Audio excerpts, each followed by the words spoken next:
Okay, in all seriousness, why would you read this, right? I mean, it's boring, it has funny pictures in it, and I mean, a lot of the stuff is common sense, but oftentimes what comes up in forums, and particularly the Facebook page where we talk about the John Deere 1023 and 1025, there's a lot of questions that can be answered in this booklet right here, and then the other booklets to come with the loader or the deck or any other piece of equipment you might get from John Deere or any other place really. And so this video is not meant to be any sort of condescending I told you so kind of video. It's not, because I was once one of these people and still am. Even doing some of the research on the owner's manual for this video, I was reading stuff that I've read before, but I didn't realize it. And for instance, I knew that you were supposed to engage your PTO at idle, all right, and then advance it up. I did not know you were supposed to advance it back, or I guess unadvance it back down when you turn the PTO off. I was always turning the PTO off, at full throttle, which technically you're not supposed to do according to the owner's manual. But we'll get into some other things that I kind of had to find out for myself. But a lot of people ask these questions on the Facebook page or the other forums, and really they can be answered here. And honestly, operating tractors is dangerous work. It can be fun work and rewarding work, but it can also be very dangerous if we're not careful with these basically pieces of heavy machinery. So that's what this video is for, to help people maybe that are new to the new to tractoring, or people that maybe are new to this particular type tractor, because each tractor will have different characteristics. In the X700 series, I believe you're supposed to turn on the PTO at full throttle. Okay, I know with my 322s, you have to turn the PTO on at full throttle. If you try to do it at idle, it's just going to stall out. So each of these, clutch systems and transmissions and engines are designed to operate in different ways. So that's just something to keep in mind. So we'll get into that right now.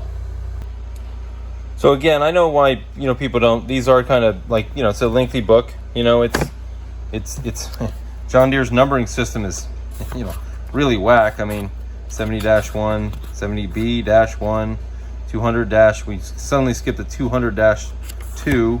We started at 00A12. I mean, who comes up with this numbering system for John Deere? I have no clue. But anyway.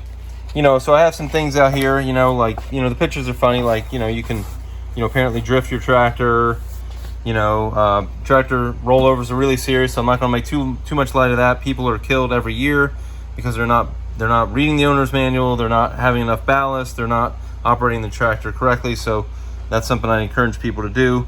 Your tractor can do little wheelies here if you're, trying to free the marred machine. I have some other things here. I think, talking about towing it right here, you want to back on your tractor if you have a 1 series, because your hinges are at the rear of the hood, so you want to back the tractor there, so then when the wind goes through, it doesn't peel the hood up. I mean, if you want to strap it down or bungee it down or something, I guess you could do that, but this is what the manual recommends, is wherever the hinges are, that's to be at the front of the tow vehicle. And other things like this, like if you're, John Deere recommends you tighten your wheel retaining bolts, which are, anybody else would call them lug nuts. Deere calls them wheel retaining bolts. So obviously a funny picture, the guy's like, in this little cab and his wheel falls off and he does a little breakdance thing there or something. Anyway, but this kind of stuff, a lot of us that are getting these 1 series tractors. I mean, I had some garden tractors before this that had some of the features that some of this tractor has, but it didn't have all of them. But if you go over, this in 10-1, controls and instruments, they're pretty descriptive. It's pretty detailed. Even though it's black and white, it's pretty detailed rundown of where everything is. So there's a lot of levers and switches and stuff on these things. Certainly, if you're coming from a lawn and garden tractor, If you have a 1023, you didn't pay the money to get the rate of drop for the 3-point knob here. It will be around the right hand side of the driver down below, or more of a, and we don't have a fancy knob like that either. It's more of like a cheap looking wing nut kind of thing.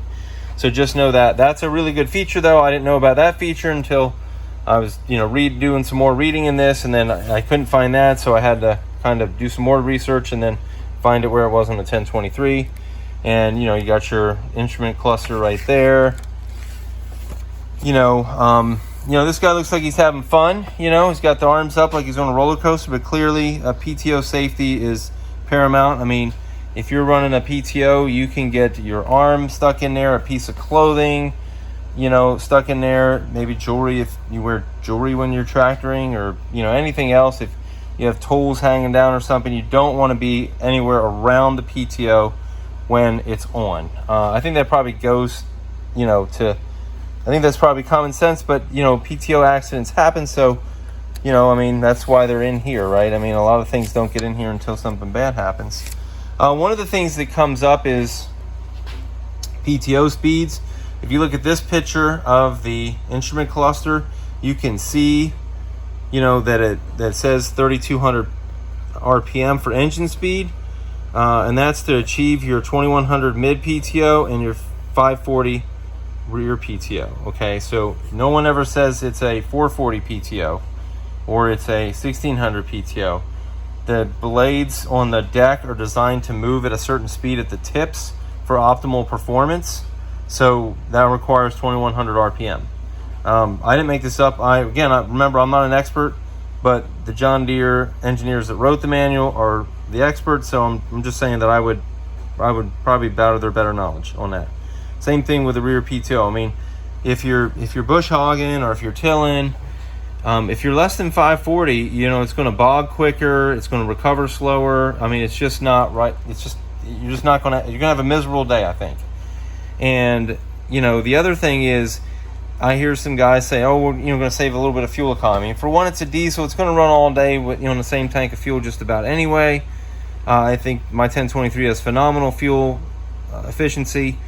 And, you just got done paying $15,000, $20,000 for the thing. So, who needs to save 6 cents an hour on some fuel or something, I just don't see the use there.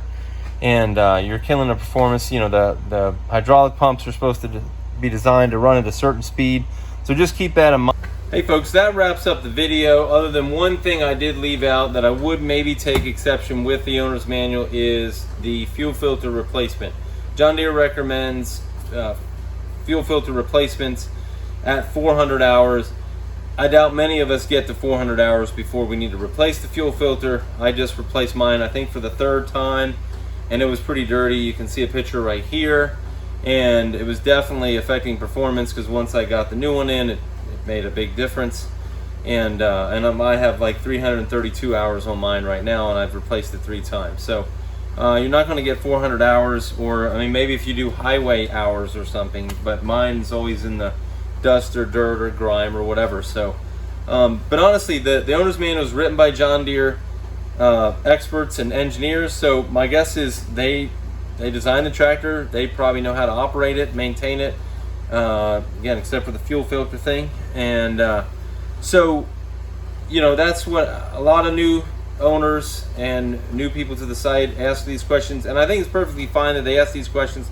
I'm just saying there is a place that already has the answer that they probably have access to, and if you read through that the first time, you might not ask these questions. You might be doing something wrong, right? So if you read the owner's manual, then you're one up. And like I said, I'm still learning stuff, as again, my reading comprehension apparently sucks because I don't remember everything I read. I have read it from cover to cover, and clearly I've still missed things in there. I'm still learning things as as I was prepping for this video. So again, I appreciate you watching. If you got this far, if you liked the video, hit the like button. If you disliked it, you can hit the dislike button too. And if you wanted to see more videos about the John Deere 1 series and my garden tractors, then you can hit the subscribe button, and I will see you next time. Thanks for watching. Have a great night. Bye.